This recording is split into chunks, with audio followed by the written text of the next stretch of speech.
Power to the truth. This is Margo. This is Sunday, February 10th, 2019, 4:29 p.m. Pacific Time, United States of America. And we've got another full show today. Somehow, all this news comes up, and then we have new methane data, and we're going to look at sea ice and earthquakes and comments, and so it'll be a full show. So I hope everyone is doing well and that you've had a good weekend and getting ready for Monday. And in some parts of the world it's already Monday. So we have new data from CAMS on methane. Remember, the last data we had was about 2 or 3 days ago, and it was from Wednesday, February 6th. And so they took away Tuesday, and now we have Wednesday and Thursday up for the data. So I've loaded up Thursday, February 7th as the base time. The area is the Arctic, so we can get the best view of the Arctic as possible. And we've got surface level chosen. And I've already loaded up this movie. So before it runs, this is where we left off on Wednesday, with this release coming up north of Norway in this Barents Sea and moving over toward Svalbard, and release over here off the east coast of Novaya Zemlya, and this huge buildup coming up out of Russia, and a little bit coming up out of this out of the Chukchi Sea. So that's where we left off. So with the new data, of course, the forecast is going to look a little bit different. So remember, it's a little jerky the first time through, and then it will smooth out.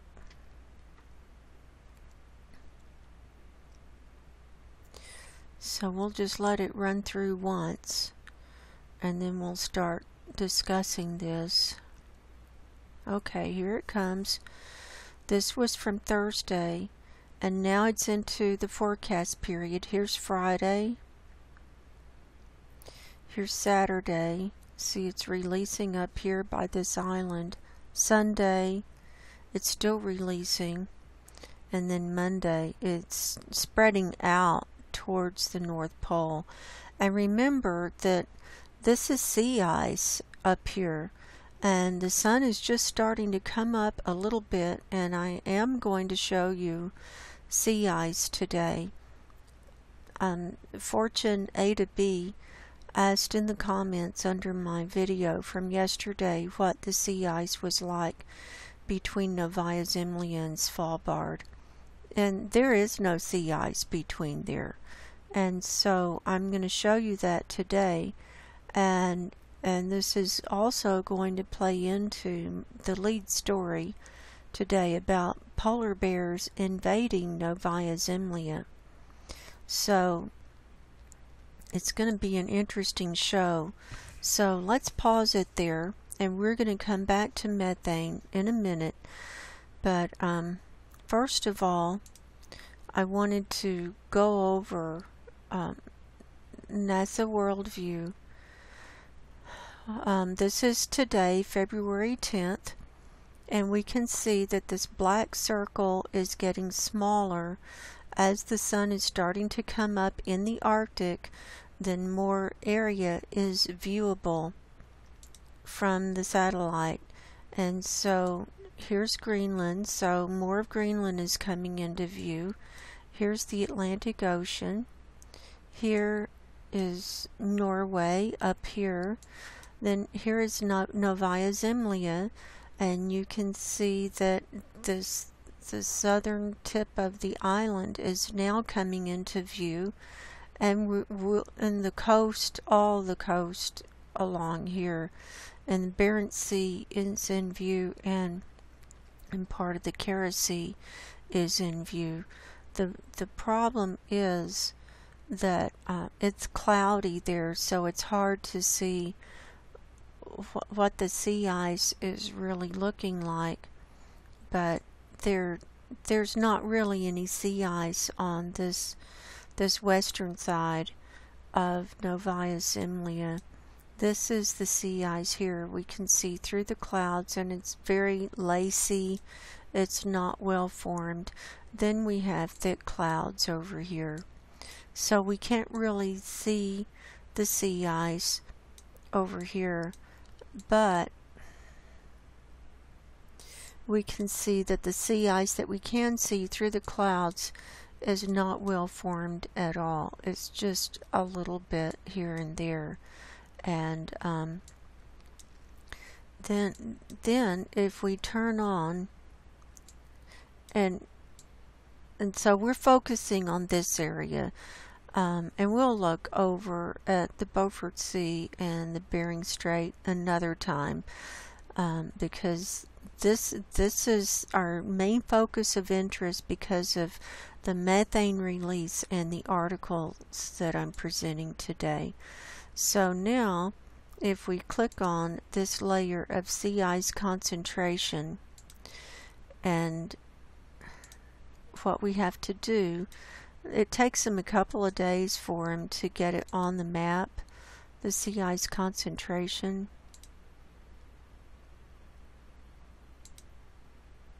Hang on. Let's just... There. Okay, so now we're back to the 5th. Now let's go up to the 6th, the 7th. Now there is a tiny bit, but it's not really enough to do that much. Here's the 8th, and that's the last day that we can see sea ice here. And so here's Novaya Zemlya up here, and the ice that we're seeing is just barely, it's just dark blue, meaning it's like 1%, so it's just barely frozen a little bit. And this is the percentage chart over here. So the darker blue it is, the less concentrated it is. So we're going to leave that for a minute, and I want to show you, I've already downloaded the pictures of and the things that I normally show when I'm showing sea ice. And so this is sea ice and snow cover from Climate Reanalyzer from today. And this is their computer model, so that you can get an idea of where the sea ice is, at least in extent. So here's Novaya Zemlya. Here's this western edge that has just not enough to write home about here. And then here's Svalbard, and just a little bit coming back over here. Now, I want to show you... Wait, I wanted to... Here's the... from Climate Reanalyzer, again from today. This is the 2-meter temperature anomaly from the North America view. And so here's Svalbard, and here's Novaya Zemlya, and we can see that this sea, this Arctic Ocean here, is in the brown and up into the reddish zone, meaning this area is a lot warmer than normally. And then we've got huge red area over here coming up from Alaska over here in Bering Sea. And then you can see that Russia is in the red zone too, and that's where that huge release of methane is coming out. So that's pertinent. So now this is from the Navy military website for the sea ice thickness, their computer model for today, February 10th. The scale is over here on the right.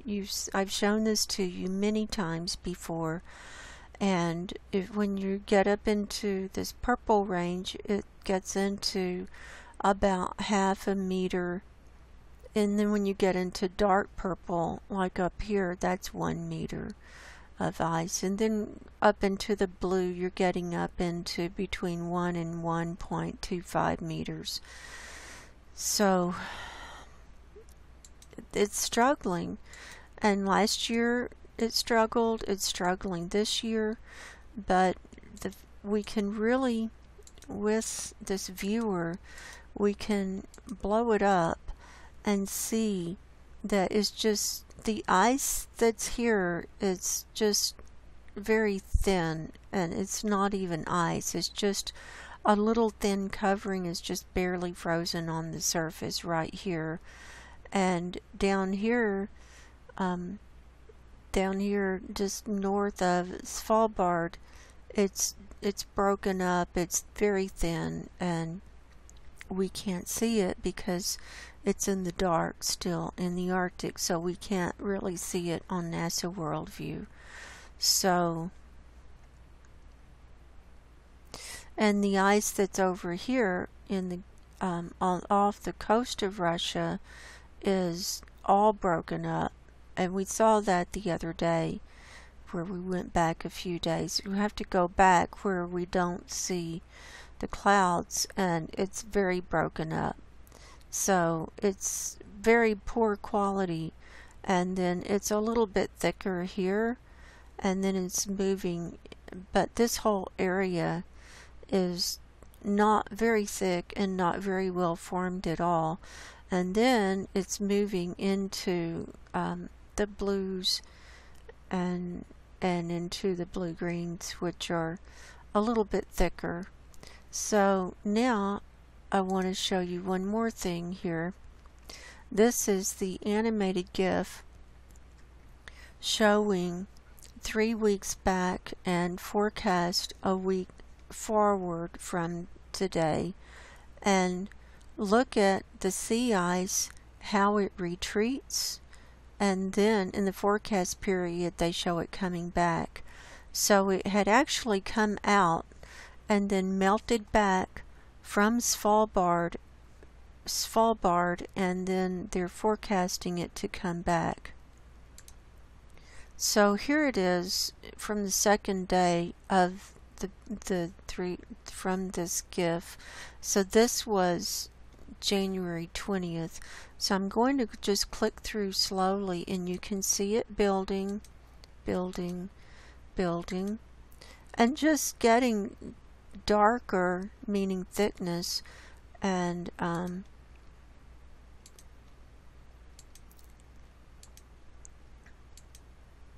okay, there is where it starts retreating on the 31st.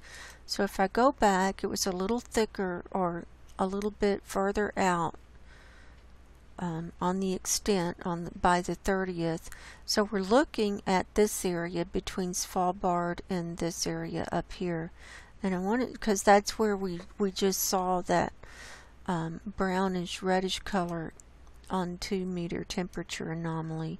And you can see it retreating every day. It's retreating from the 31st. Here we're on February 3rd. February 4th, it's still retreating. February 5th, it's retreating. And the 6th, it's kind of like, oh, I don't know. The 7th is another retreat day. See where it's not near, it's into just white and not much purple at all. Here's the 7th. Here's the 8th. Here's the 9th. Yesterday it started, looks like it started coming back a little bit. And here's today, the 10th. Looks like it's starting to refreeze a little bit. But it's having a really hard time here. So when we pull up, so given those contexts, when we run this movie again, it gives you a new appreciation of really what's going on here, that this surface level methane is coming up through all that sea ice. And look what happens here in the forecast period. It's holding around this island and it's actually increased. There's an increase here. See, it's spreading out and getting darker. So we'll see when we actually get the data in, and then it's spreading out, and it's in the red zone. I've never seen it come up like this far out in the red zone like this. So this is like 2100 to 2120 parts per billion, 2140 parts per billion up here, coming up through that sea ice. And there it is at the end of the forecast period where it's spreading out and now moving into the Laptev Sea. These little islands kind of separate the seas. This is the Kara Sea here. Then this is the Laptev Sea, and then this is the Chukchi Sea over here. And this over here on the west of Novaya Zemlya is the Barents Sea. So let's run this movie one more time so everybody can see what we've got brewing here.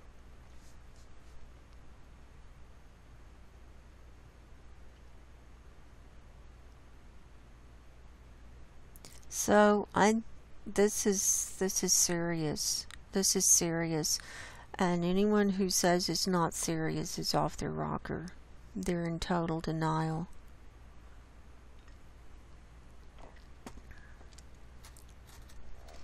In the wintertime, in the dark. So I'm going to pause that there. And now I want to pull up Google Earth.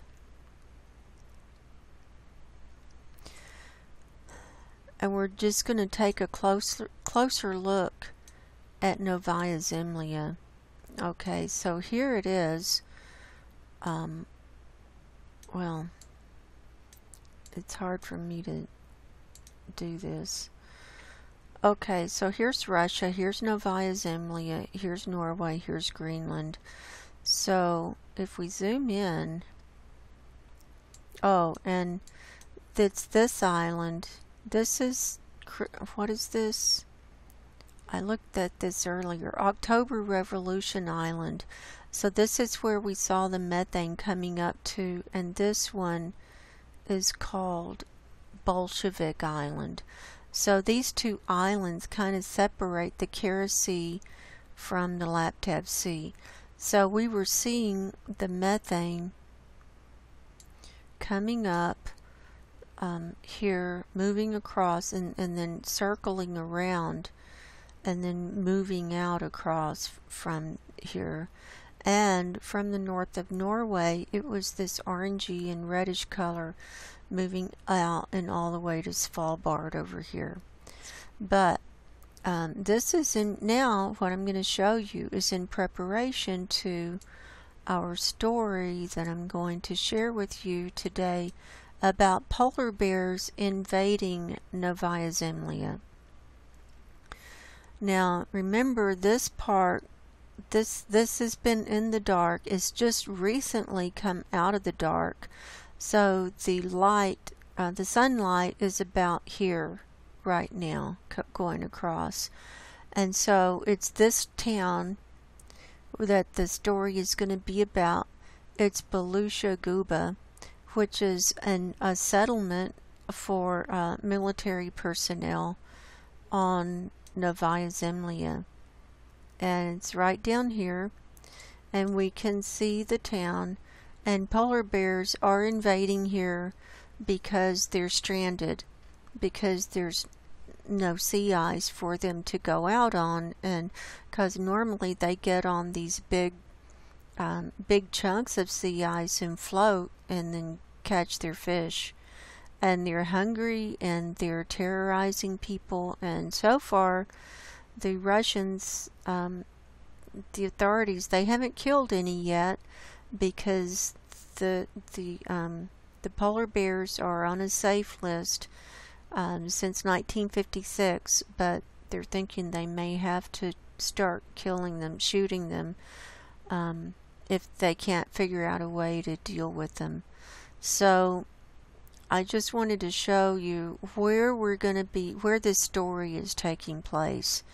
And this makes it a little more real when we can actually see it on the map. So let's go now to the lead story of the day. And I have two articles pulled up. This one's from the Big Wobble, and this is from today, Sunday, February 10th. And the title is Archangelsk, Russia to introduce a state of emergency after a large group of aggressive polar bears have moved into town, entering homes. And here's a mama bear and her two little babies. And they look hungry. See, she's thin. They're hungry and they're looking for food. And this says on Saturday, regional authorities at Archangelsk in northern Russia decided to introduce a state of emergency for the settlement on the southern island on Novaya Zemlya. And that's what we were just looking at. Military people have since December been patrolling and guarding the streets to ensure safety, but without the desired effect. The polar bears no longer react to noise and light signals from the guards patrolling with cars and dogs, the statement issued on Saturday by Archangelsk officials reads. Consequently, the state of emergency is declared, and a task force to assess the situation is now on its way to Novaya Zemlya. Belushaya Guba is the main settlement on the Arctic archipelago, largely home to military personnel and their families. And that's what I just showed you, that town there. The military air base Rogachevo is a few kilometers outside of town. There are about 560 people living in the settlement, including children in school and kindergarten age. And here's a quote. From December 2018 to February 2019, a large group of polar bears have stayed around the settlement. There are 52 polar bears inside the territory of the village, says deputy head of the municipal administration of Belushaya Guba, Alexander Minaev, in a statement posted by the press service of Archangelsk Oblast. Minaev says some of the bears are aggressive and have entered residential and office buildings. People are scared, afraid to leave their houses. Their daily activities are disrupted. Parents are afraid to let children go to school and kindergarten. So far, Russia's Federal Service for Supervision of Natural Resources has refused to permit shooting the most aggressive polar bears that have attacked people. Polar bears are on the red list and have been protected in the Russian Arctic since 1956. The Arctic is in transition, heading towards a warmer future with less ice, with maybe far-reaching implications for the king of the Arctic, the polar bear. Yeah, absolutely. In recent years, polar bears have more frequently approached coastal towns in northern Russia, but on the mainland and on the archipelagos. Now here is the most important sentence of the article. Due to shrinking sea ice, the bears are often stranded on shore, either because the sea ice retreats from shore much earlier in summer than before, or, like on Novaya Zemlya, the sea simply does not freeze anymore during winter. So there you have it, straight from the officials, that the sea does not freeze anymore during winter around Novaya Zemlya. Ice map provided for the area by the Norwegian Meteorological Institute's ice service from Friday shows how the Kara Sea off the east coast of Novaya Zemlya is packed with very close drift ice, while there are mostly very open drift ice and open water along the west coast where Belushaya Guba is located. So what they're saying is there's some ice. Oh, where is this? It's mainly packed with drift ice over here on this side, but on this left side there's not good ice, or there's open water. So that's what they're saying.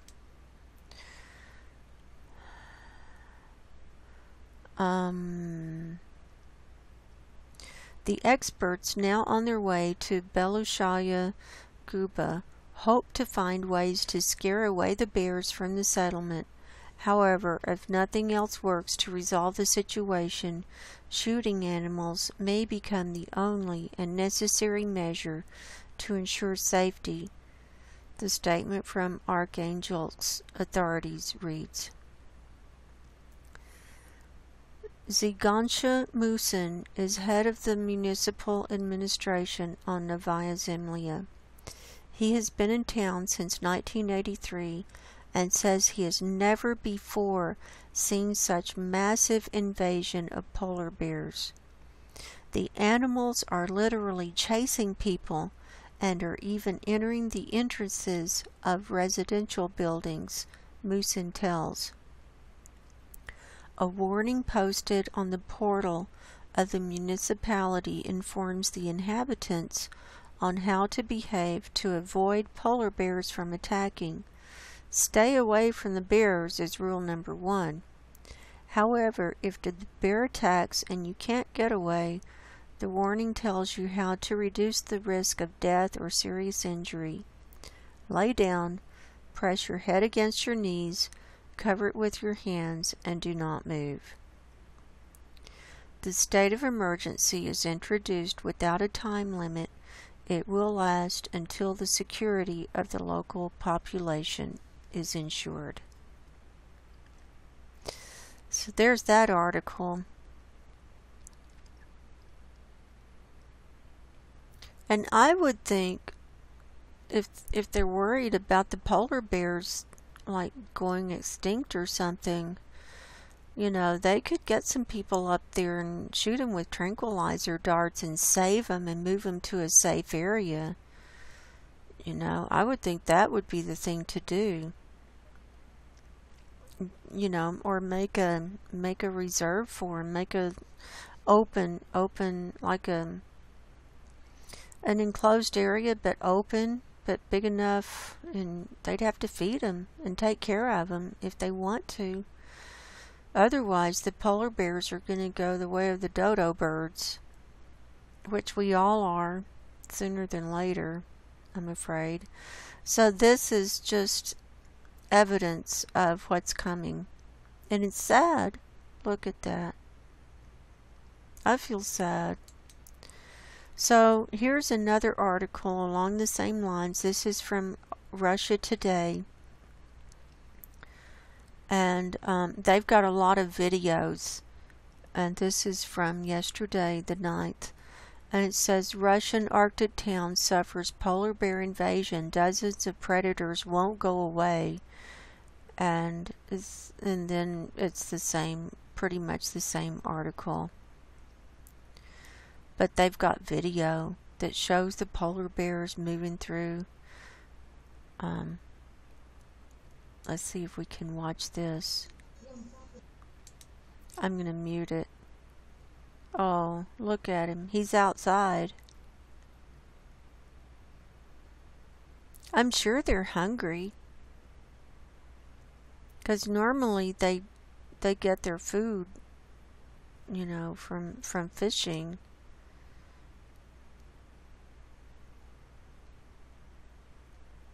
Let's look at this one.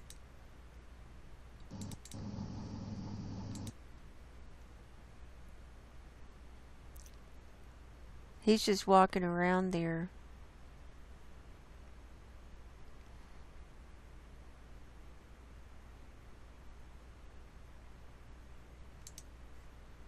Anyway, I will leave links below and people can go to these articles. Look at this dog facing off the polar bear. The dog's at the top of the steps.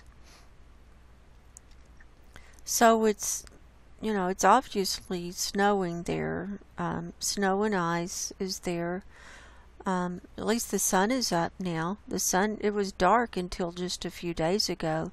Can you imagine being in the dark and worrying about polar bears attacking and going out, trying to go out?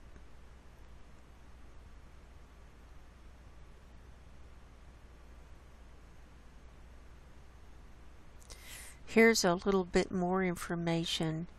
While polar bears don't normally hunt humans, preying on various sea animals instead, a close encounter with them can result in serious injuries or being mauled to death. To fend off the beasts, Belozhaya Guba has already erected some fences and tried to scare the predators off by vehicles and warning shots. Some bears, however, seem to be eager to stay in the town despite all the efforts of humans. The town ultimately decided to hunt down a few animals, which proved to be easier said than done, since the polar bears are an endangered species protected in Russia. The administration has asked the National Nature Protection Watchdog for permission to shoot to kill the most rowdy bears, yet the request has been denied. The watchdog, however, is set to dispatch a team of specialists to the troubled village to try and tackle the problem without unnecessary violence. So,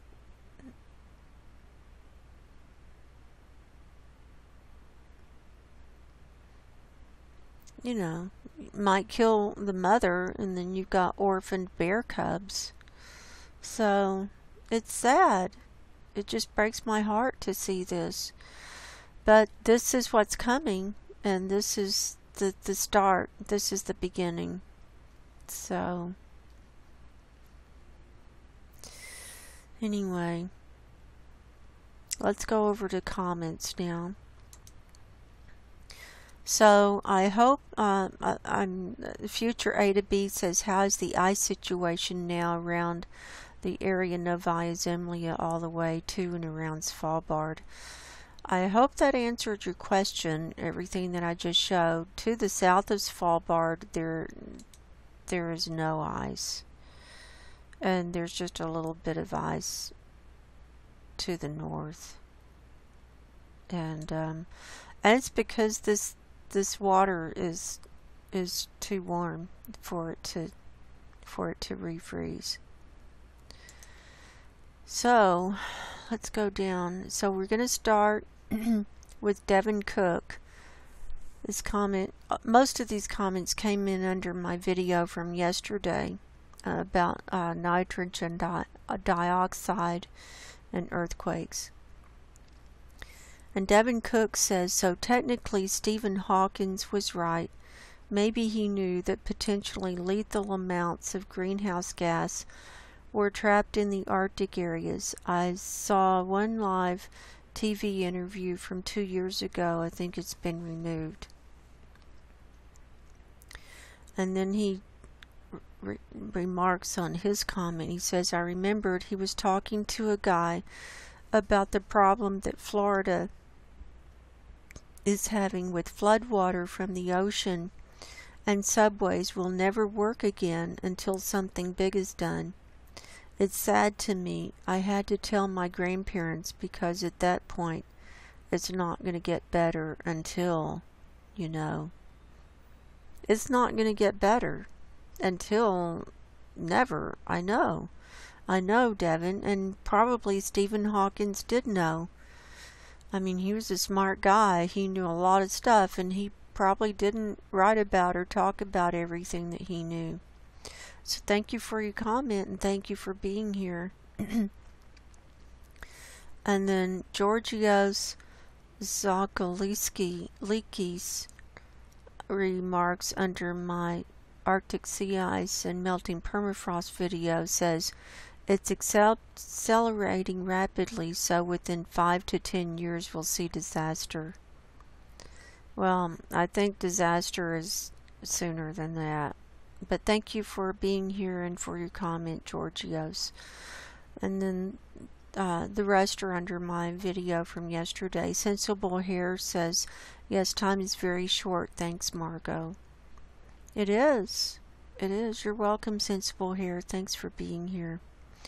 DDDSB says, at 49 minutes 33 seconds, quote, we are alert, discerning, and doing our own research, unquote. Indeed, I'd clicked on that piece of denialist propaganda before it was mentioned here, and just as quickly clicked it off. The poor lackeys at Yale will be ill prepared as shocks to the system continue to impress. I agree. And we are discerning, and we can see with our own eyes what's happening. Thank you, DDSP, for being here, and thank you for your comment.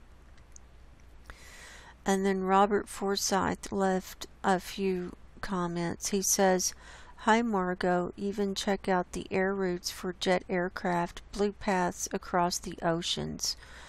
And what he was talking about, let's go to nitrogen dioxide. And I think you're right, Robert. Let's go to global.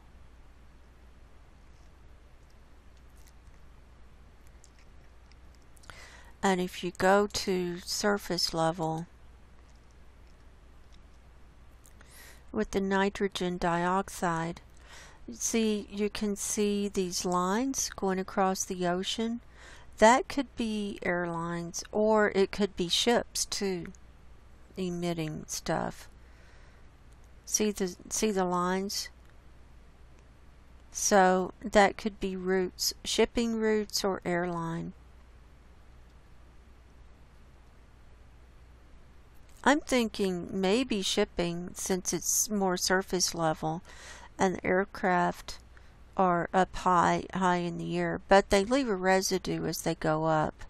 So, you know, we'd have to start looking at higher altitudes, I think, for aircraft. And maybe the aircraft, it just starts dispersing more.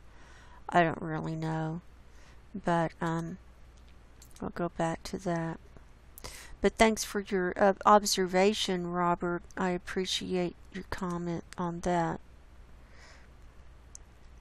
And then he says, again, the ponds and lakes in Siberia releasing methane in the winter due to the action of bacteria on all organic matter with anaerobic action.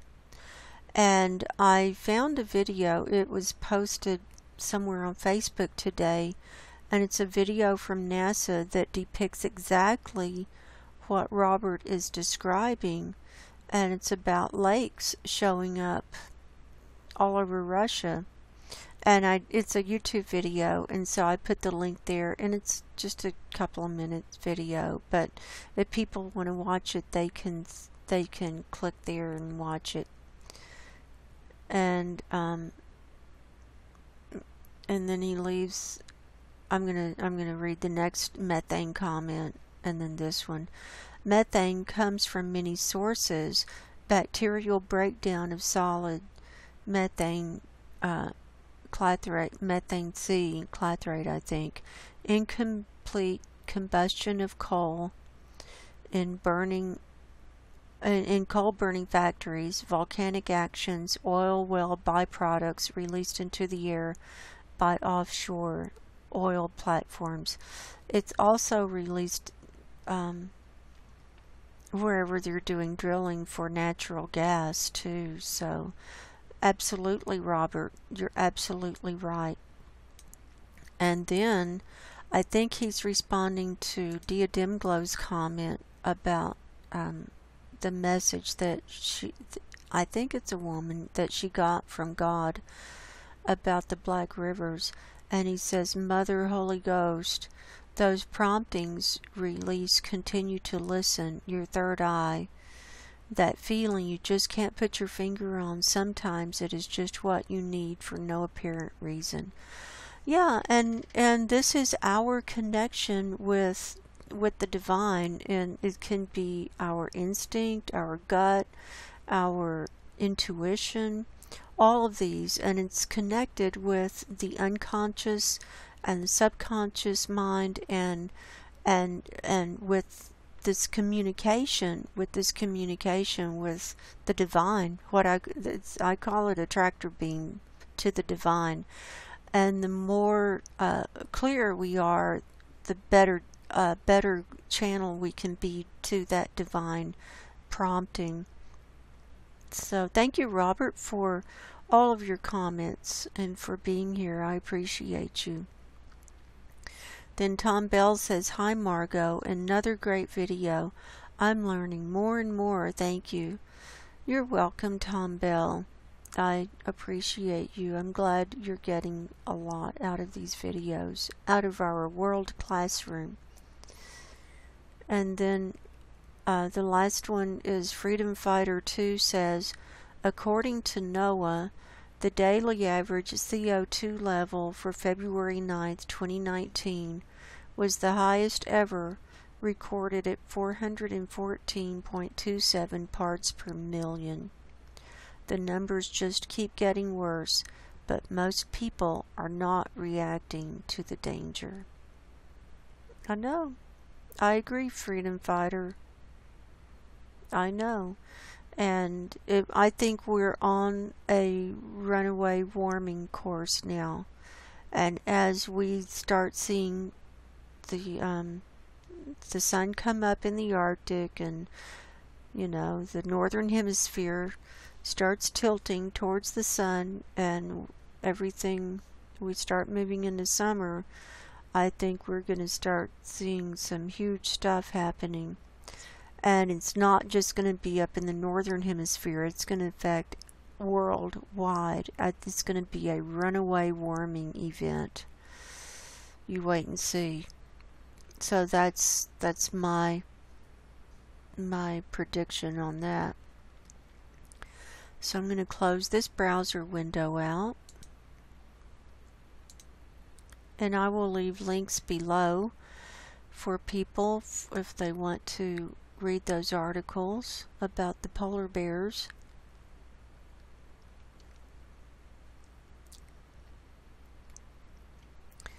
And now let's move into our earthquake report.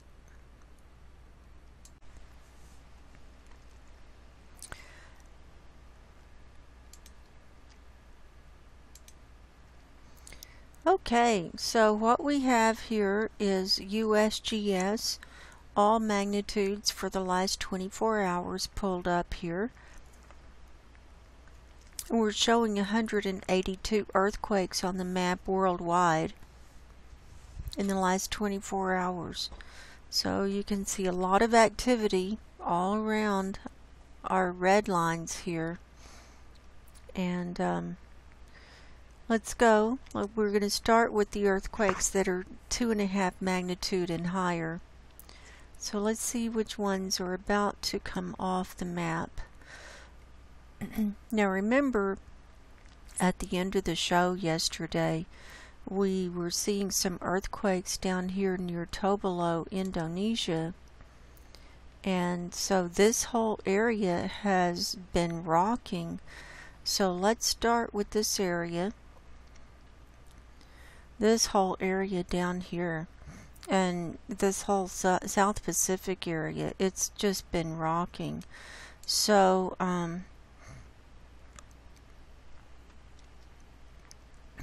let's start with this one here. Here was a 4.6 near Palu, Indonesia, that came in today at 2:54 p.m. Very deep. 573 kilometers in depth.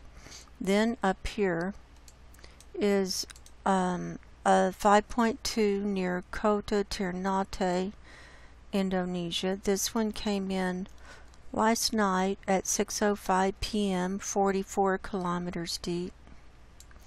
Then up here near Tobelo, where we saw those two yesterday, a 5.1 and a 4 point something, same place. This one is a 4.6. This one came in at 11:42 last night, 59 kilometers deep. And here was a 4.5 that came in at 5:41 yesterday. That was 35 kilometers deep. So there's that. Then up here in the Philippines, off the coast of this island here, we've got 3 in a row.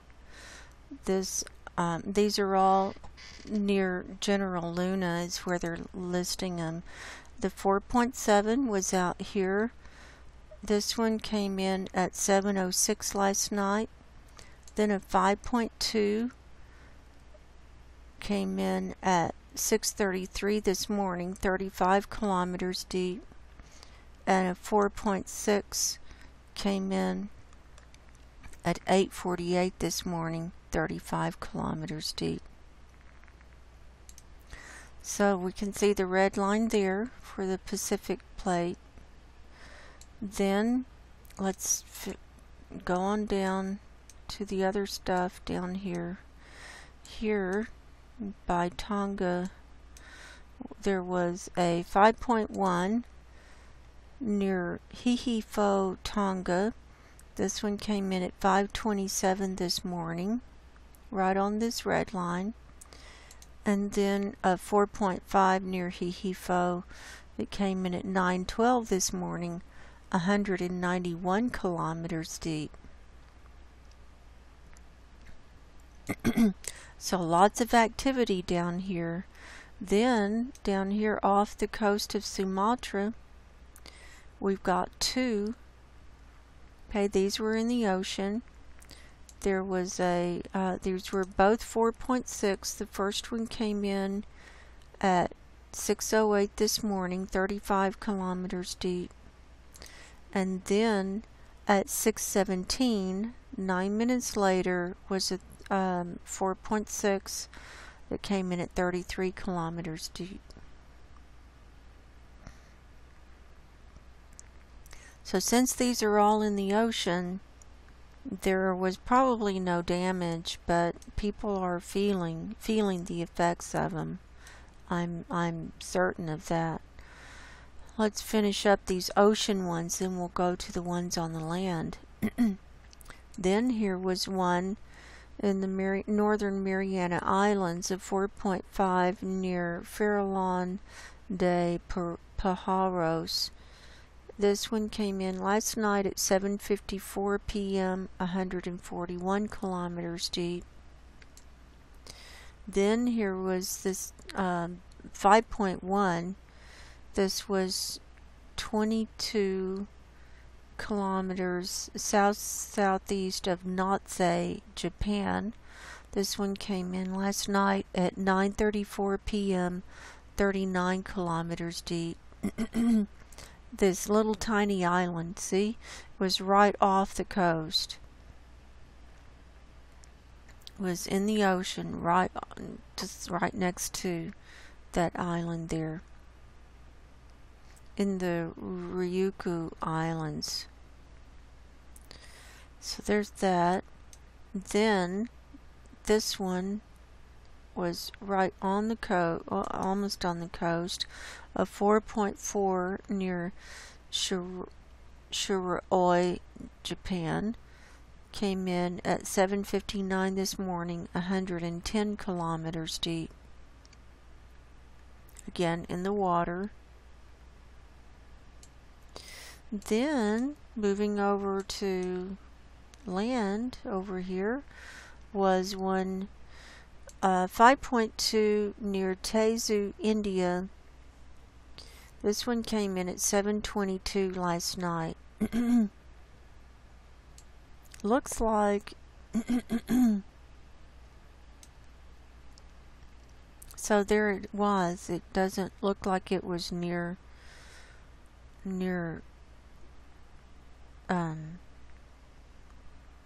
a city or anything, but you never know who might be living out there. That would have caused damage. 5.2 definitely. Then over here in Iran was a 5.3 that was on land near Kashem, Iran. This one came in at 2:54 this morning. And it looks like it's not near a city, so again, we don't know if there was any damage or not. But it was quite large. The fives are definitely getting up there enough to do damage and to set other things off. Now let's go over to South America. We've had some more activity down here. Here was a 4.3 near Vallenar, Chile, that came in at 1 o'clock this afternoon, 94 kilometers depth. And a 4.4 near San Antonio de los Cobras, Argentina. This one came in at 5:22 this morning, 196 kilometers depth. These are all on land. And this one, a 4.3 near Santiago, Peru, only 4 kilometers away. This one came in at 12:49 this morning, 63 kilometers depth. See, right there, right beside Santiago. All of these times that I'm telling you are Pacific time. I've got it all set to local time for me. Then up here in Venezuela was one in the Gulf of Paria, it looks like. A 4.7 came in near Guarilla, Venezuela, in the water at 2:52 this afternoon, right near that red line.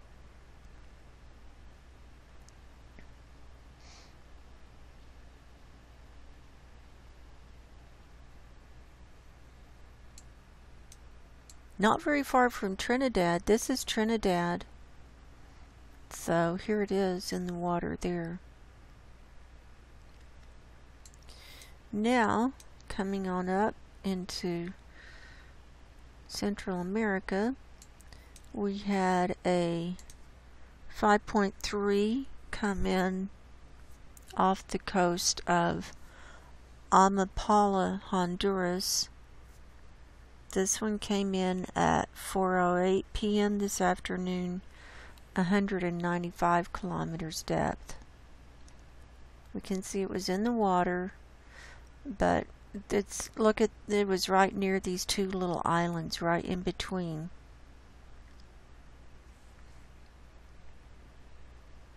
So that would have caused damage if that had been on land, but it was in the water.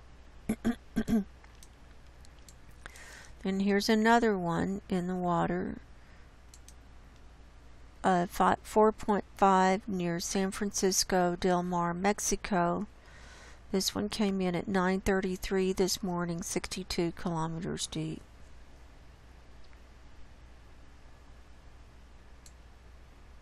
Now let's go over to Dominican Republic, and we have 7 showing that are 2.5 magnitude and higher here. They're all in the ocean. The highest one, I just call out the 3s and above. Here's a 3.3, 3.4, 3.3, 3.3, and the rest are under that. Let's see how many are there for all magnitudes. 11 for all magnitudes. So we had, what, 7? 2.5 and higher. So only 4 were smaller than that. So they were down here. And let's not miss Hawaii. I spaced out and forgot Hawaii yesterday. I apologize. But they're still there, so it's calming down a bit. There are only 5 here, all magnitudes. I'll just call them off. 1.8, 1.8, 1.8, 1.8, and 2.0. So this is Kilauea here. So we only see 2 on the rim of Kilauea on either side today. So things are calming down a little bit down there. So let's go up to Alaska now. And let's look at these. Let's get the bigger ones first.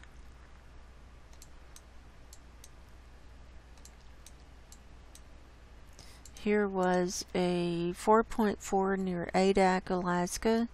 Came in at 6:33 this morning, 157 kilometers deep. A 3.0 near Nikolsky, Alaska. This one came in at 9:11 this morning, 117 kilometers deep. This is in that Aleutian Island chain. Here's a 4.2 near Kodiak, Alaska at 4:15 this morning, 16 kilometers deep. Here's a 3.5 near Middleton Island, Alaska at 5:32 this morning, 9 kilometers deep. A 2.5 near Valdez, Alaska at 6:32 this morning. 2.6 near Big Lake at 6:38 this morning. A 2.8 near Big Lake at 1:57 this afternoon, and that's in the Anchorage area. A 3.0 near Willow at 4:54 this morning, and a 2.5 near Cantwell at 3:57 this afternoon. This one was 106 kilometers deep. Then we're seeing a cluster up here near Kobuzk. The largest one was a 4.8, and that one came in at 5:35 this morning, 9.4 kilometers deep. Let's go to all magnitudes now for Alaska. And let's look at this Kobuzk area and see. Okay, so that's the same number, 8. So the highest was that 4.8, so that's getting on up there. That's close to a 5. It could have been a 5 that could have been downgraded. So these this 2.9, so it all started with this 2.9 last night at 6:21 p.m. Then this 4.8 came in at 5:35 this morning. Then this 2.8 came in at 6:05 this morning. 0 kilometers depth. Oh, that's right at the surface. Then a 3.2 at 6:09, so 4 minutes later, 0 kilometers depth. Then a 3.3 at 8:56 this morning, 35 kilometers depth. Then a 3.0 at 2:20 this afternoon, 0 kilometers depth. So that was 2:20, and then 26 minutes later was a 3.1 at 2:46, 0 kilometers depth. And then about half an hour, a little over half an hour later, was a 2.8 that came in at 3:24 this afternoon, 0 kilometers depth.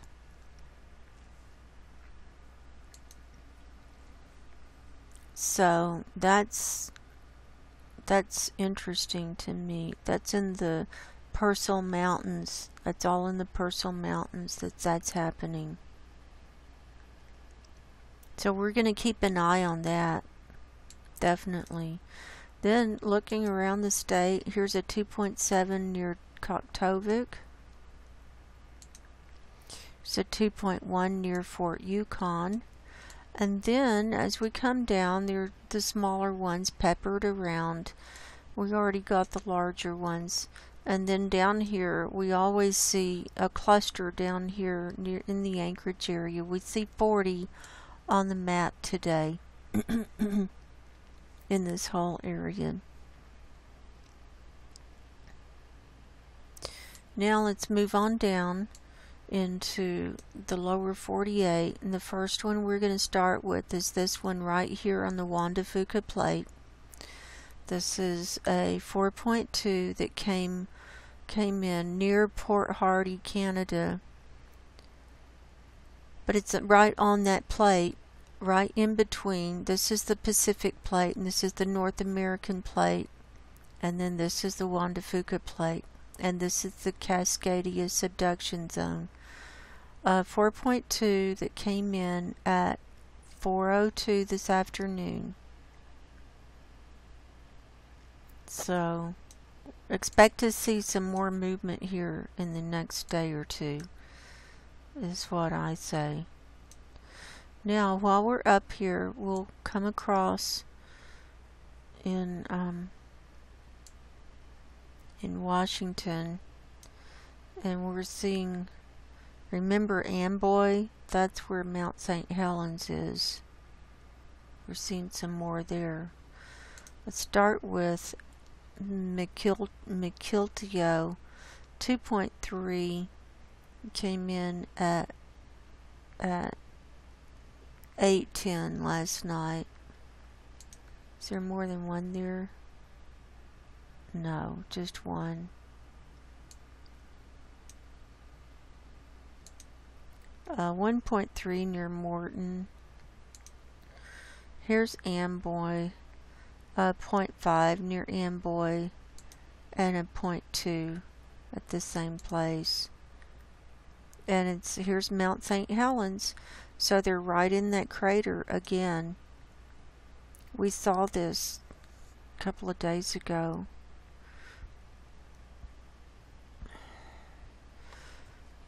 But I saw a video on Mount St. Helens, and they have quakes there pretty much every day.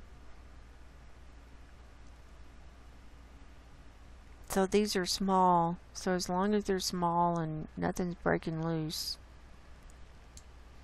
we're still going to keep watching them. There's that one near Morton. Did we get this one? Here was a 0.6 near Intiot.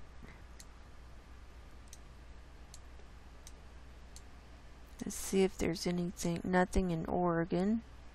So that's clear. Let's check out Yellowstone. Well, what's this big square? Oh, it went away. I was going to say, oh, they're doing a NASA worldview thing. Just block it out. If they don't want you to see it, just block it out. Now here, if they don't want you to see it, they just take it off.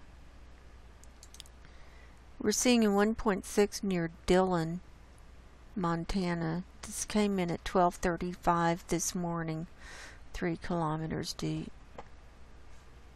And that's all we're seeing in the Yellowstone area. Let's look at Utah. Utah's clear, Colorado's clear, Arizona's clear. We're all clear. The east side is clear.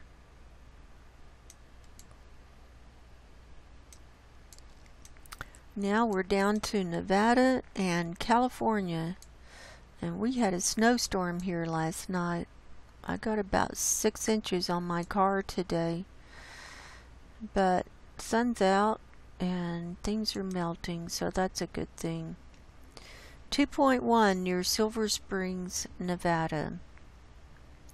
Came in at 3:20 this afternoon. And the earthquake makers are not at work, and so we're just seeing just a couple here and there. Here's a 1.0 near Smith Valley, and this one near Bridgeport is on the map here. 1.4 at Bridgeport, California, and then nothing down at the Nevada Test Center, Area 51. No blasts, no explosions. It's a quiet day in the neighborhood for some people. At the geysers, we have 6 today. They're in the 1's range and under. San Francisco is quiet. Oh, here's one. 1.6 near Alamo. This one came in at 6:23 last night. Here's one southeast of San Jose. 2.0 near Seven Trees. Came in at 1:46 this morning. Coming on down along the San Andreas fault line. 2.3 near Tres Pinos. That's pretty good size. That one came in at 6:02 this morning. 1.8 near Pinnacles. And a 2.2 near Pinnacles came in at 4 o'clock this morning.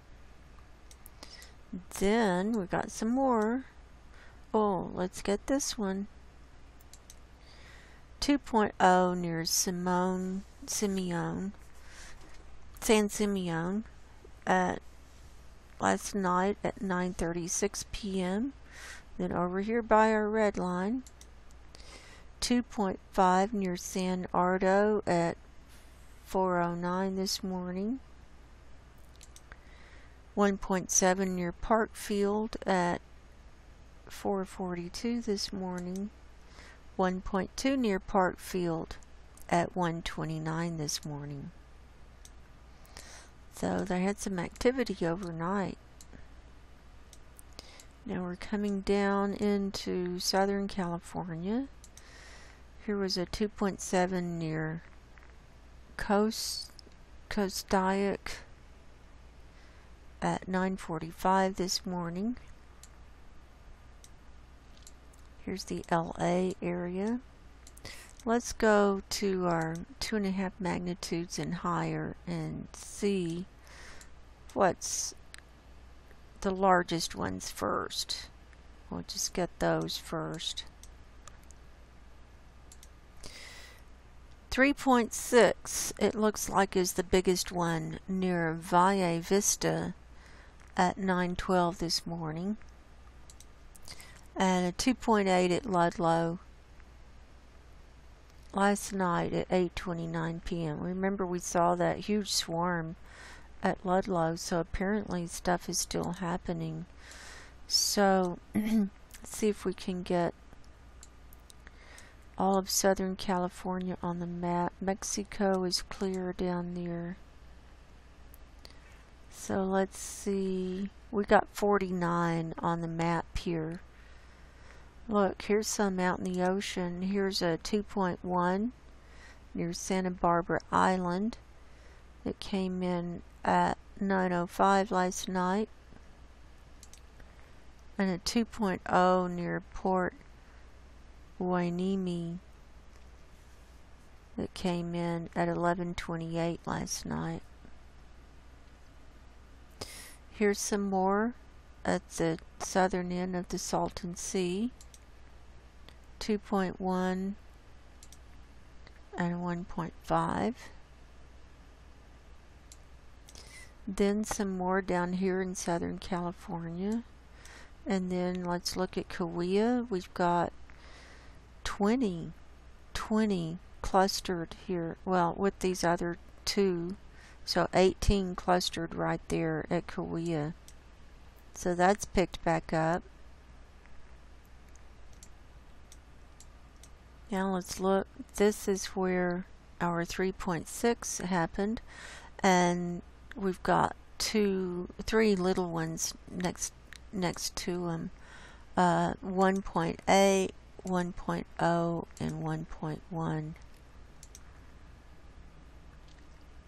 So it's showing movement. What's this one? 1.0 near Joshua Tree. Now let's look at Ludlow. Looks like we've got another cluster here. In the last 24 hours, we've got 4. 2.8, 1.5, 1.6, and 1.2. So the last one happened at 3:05 this morning. So maybe that's slowing down there. Hard to tell. Now let's come up this east side and we'll be ready to wrap it up. Here's a 0.9 near Little Lake and a 0.6 near Little Lake. This one is at -0 kilometers depth. So that was right at the surface. This was 3 kilometers deep. It's eerily quiet today. I think we got this one already. Nope. 1.3 near Dixon Lane Meadow Creek at 7:42 this morning. Here's Mammoth Lakes, 0.8. And that's all in the Mammoth Lakes area. Eerily quiet. Nothing in Mono Lake. We already got this 1.4 at Bridgeport. And did we get this one? Yeah, we got Silver Springs. Nothing in the Reno area. Nothing up at Pyramid Lake. Nothing up in Northern California. So there's that. So let's back out and see if anything significant happened while we were recording this.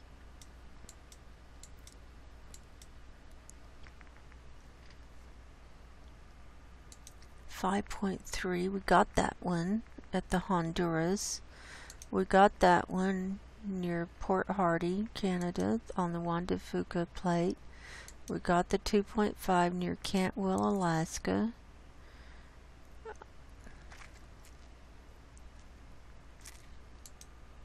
I think that's a wrap. I think that's it for today. So, time is so short, and we're seeing the signs more and more on a daily basis, and we're seeing things ramp up, and we have to ask for discernment. We need a clear connection with the divine to guide us through these trying times that we're headed into. We are heading into some very, very, very difficult times. Probably the worst times of anyone in our generation. And like we've said before, we're privileged to be here at this end time. And what are the odds of us being here? You know, being in human form, being here witnessing this 6th mass extinction of the whole universe. What are the odds of us all being here? And even what are the greater odds of us having gathered together in this community here to share and to learn and to watch and to hold each other and to give each other comfort as we're moving into these end times. And so I just really think this is a really special place. All of you are so special. I love you all so much, and I thank you for being here and helping me as I'm processing everything as well. and let's just stay together and hold each other up, and God bless you all, and let's get our spiritual houses in order, and I'll talk to all of you real soon. Goodbye.